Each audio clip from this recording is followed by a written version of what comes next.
విజయవాడ పశ్చిమ బైపాస్ గురించి చంద్రబాబు నాయుడు ఒక కీలక నిర్ణయం తీసుకున్నారు. గతంలో ఆయనకున్న అభిప్రాయాన్ని మార్చుకుని ప్రస్తుత పరిస్థితులకు అనుకూలంగా ఆయన నిర్ణయాన్ని మార్చుకున్నారు. ఏమి నిర్ణయం మార్చుకున్నారు? పశ్చిమ బైపాసు వెంకటపాలెం వరకు రోడ్డు పూర్తయింది. కృష్ణానది మీద బ్రిడ్జ్ పూర్తయింది. వెంకటపాలెం నుంచి గొల్లపూడి చిన్నవుటుపల్లి వరకు రోడ్డు పూర్తయింది. ఈ రోడ్డుని పోలీస్ శాఖ వారు కొన్ని ప్రత్యేక సందర్భాల్లో అది అధికారికంగా ప్రారంభం కాకపోయినా ఈ గొల్లపూడి నుంచి చిన్నవుటుపల్లి వరకు ఉన్న రోడ్డుని వినియోగించుకున్నారు ట్రాఫిక్ రద్దీని నియంత్రించడానికి. చంద్రబాబు నాయుడు ఏం ఆలోచన చేశారంటే, ఈ జగన్మోహన్ రెడ్డి ప్రభుత్వము అధికారంలో ఉన్నప్పుడు వాళ్ళ ఉద్దేశం అమరావతి రాజధాని లేదు కదా, వాళ్ళు ఈ జాతీయ రహదారుల సంస్థల్ని ఏం చెప్పారు, అక్కడే ఈ రోడ్ల మీద నుంచి రోడ్డు జాతీయ రహదారి బైపాస్ నిర్మాణం చేయమన్నారు. అంటే ఇప్పుడు 4 రాజధాని రోడ్ల మీద అండర్ పాస్ లేకుండా ఇవాళ విజయవాడ బైపాస్ వెళ్తూ ఉంది. సరే, అప్పుడు వాళ్ళు వైఎస్ఆర్ ప్రభుత్వము జాతీయ రహదారుల సంస్థ అధికారులపై ఒత్తిడి తెచ్చి ఒక రకంగా చెప్పాలంటే రోడ్లను పూర్తి చేశారు. ఉన్న డిజైన్లో నార్మన్ ఫాస్టర్ ఇచ్చిన గ్రిడ్ రోడ్ల మీద వాళ్ళు బలవంతంగా పూర్తి చేసి 4 రోడ్లకు కనెక్షన్ లేకుండా అండర్ పాస్ లేకుండా చేశారు. అండర్ పాస్ లేకుండా చేసిన రోడ్లు ఏంటంటే E9, E11, E12, E14 ఈ 4టికి అండర్ పాసులు ఇప్పుడు లేవు. సరే, అధికారంలో రాగానే చంద్రబాబు నాయుడు విస్మయం వ్యక్తపరిచాడు, ఆశ్చర్యపోయారు. ఏంటి మీరు జాతీయ రహదారుల సంస్థ ఏంటి రాజధాని రోడ్ల మీద అడ్డంగా పూర్తి చేసి రహదారి నిర్మాణం చేయటం అని విస్మయాన్ని వ్యక్తపరిచారు. సరే, ఆయన ఏం చేశారంటే ఈ రాజధాని E9, E11, E12, E14 రోడ్ల దగ్గర అండర్ పాస్ నిర్మాణం చేయండి, చేసిన తర్వాత అప్పుడు విజయవాడ బైపాస్ని పూర్తిగా మనం వాడుకుందామన్నారు. అప్పటి వరకు గతంలో చంద్రబాబు నాయుడు ఏమి ఆలోచన అంటే, చిన్నవుటిపల్లి నుంచి గోలపూడి మీదుగా కృష్ణానది దాటి వెంకటపాలెం దగ్గర దిగి అక్కడి నుంచి సీడ్ యాక్సిస్ రోడ్డు ద్వారా, సీడ్ యాక్సిస్ రోడ్ అంటే E3, ఇప్పుడు సీడ్ యాక్సిస్ రోడ్ E3ని NH16 జాతీయ రహదారి చెన్నై కలకత్తా రహదారి కలపబోతున్నారు. అలా చేద్దామని అనుకున్నారు. కానీ ఇప్పుడు ప్రస్తుత పరిస్థితిలో ఈ కాజ నుంచి వెంకటపాలెం వరకు సుమారు 18 కిలోమీటర్ల రోడ్డు ఇంకా పూర్తి కాల.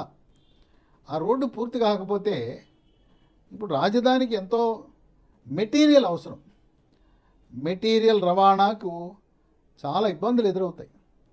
అందువల్ల శరవేగంగా యుద్ధ ప్రాతిపదికన జరుగుతున్న నిర్మాణాలకు కావలసిన యంత్ర సామాగ్రి, వస్తువులు, కంకర, ఇసుక, స్టీలు, సిమెంటు ఇలాంటివన్నీ అక్కడికి రావాలంటే కాజా వెంకటపాలెం మధ్యలో ఉన్న బైపాస్ రోడ్డుగా పూర్తి కావాలని చంద్రబాబు నాయుడికి అక్కడుండే కన్సల్టెంట్లు సలహా ఇచ్చారు.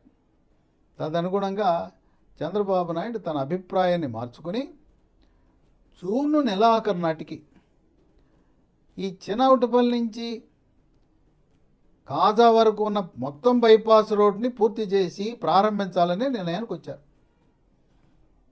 అయితే ఈ బైపాసు రాజధానిలో ఉండే 9 రోడ్లను క్రాస్ చేస్తుంది. 9లో 4 రోడ్లు పూర్తి చేశారు. 5 మీద అండర్ పాసులు ఉన్నాయి. 5 మీద కూడా అండర్ పాసులు ఎందుకున్నాయి? చంద్రబాబు నాయుడు ఉండగానే డిజైన్ పూర్తయి కొంతవరకు నిర్మాణం పూర్తవటం వల్ల ఈ జగన్మోహన్ రెడ్డి ఒత్తిడి చేసినా వాటిని ఏం చేయలేకపోయారు.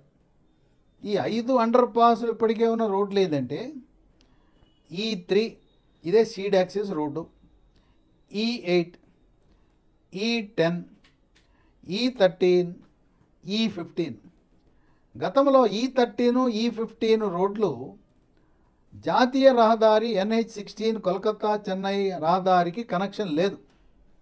మళ్ళీ రెండవసారి చంద్రబాబు నాయుడు ముఖ్యమంత్రి అయ్యాక E13, E15 రోడ్లను డీజీపీ ఆఫీసు, ఎయిమ్స్ ఆ ప్రాంతంలో కలిసే విధంగా ఇప్పుడు రోడ్ల నిర్మాణం జరుగుతోంది. కనుక ఇప్పుడు 4 రోడ్లు అండర్ పాస్ లేనంత మాత్రాన కొంపలే మునిగిపోవు. అసలు ఇటువంటి అసౌకర్యం ఉండబోదు కూడా. అవి కూడా అంత పెద్ద ప్రాధాన్యత గల రోడ్లు కాదు. ఇప్పుడు అండర్ పాస్ కలిగి ఉన్న E13 రోడ్డు అది శాఖమూరు నుంచి రాయపూడికి వస్తుంది. ఇప్పుడు ఈ వారంలో చంద్రబాబు నాయుడు రాయపూడి నుంచి మూలపాడు వరకు అక్కడ ఒక నది మీద ఐకానిక్ బ్రిడ్జ్ నిర్మాణం చేయాలని కేంద్ర ప్రభుత్వాన్ని ఒప్పించి అది త్వరలో పనులు కూడా ప్రారంభం కాబోతున్నాయి. కనుక రాజధాని పనులకు ఎటువంటి ఆటంకము కలగకుండా ఇక్కడికి కార్మికులు, మెటీరియల్ 24 గంటలు సరఫరాకి ఎటువంటి అంతరాయం కలగకుండా తన నిర్ణయాన్ని మార్చుకుని మళ్ళీ జూన్ నెలాఖరు లోపలే జాతీయ రహదారి బైపాస్ని ప్రారంభం చేయబోతున్నారు. ఇప్పుడు ఆ 4 అండర్ పాసులు అవేమంత అవసరమేం కాదు. భవిష్యత్తులో ఎట్లాగో 4 అండర్ పాసులు వస్తాయి. అవి ఆ కాంట్రాక్ట్ సంస్థను అడిగితే మాకు 15 నెలలు కావాలండి అని అడిగారు. అంటే సుమారు సంవత్సరంన్నర ఈ వెంకటపాలెం నుంచి కాజ వరకు వెళ్ళవలసిన రోడ్డు ఉపయోగం లేకుండా పోతుంది. అందువల్ల ఏదో కొద్దిగా అసౌకర్యం కలిగిన ఈ 4 అండర్ పాసులు లేని కారణం వల్ల ఎటువంటి అసౌకర్యం, ఇబ్బందులు ఎవరికీ ఉండవు. అందువల్ల ఏం చేశారు చంద్రబాబు నాయుడు? కేంద్ర మంత్రి, జాతీయ రహదారులకు సంబంధించిన కేంద్ర మంత్రి నితిన్ గడ్కరీతో మాట్లాడారు.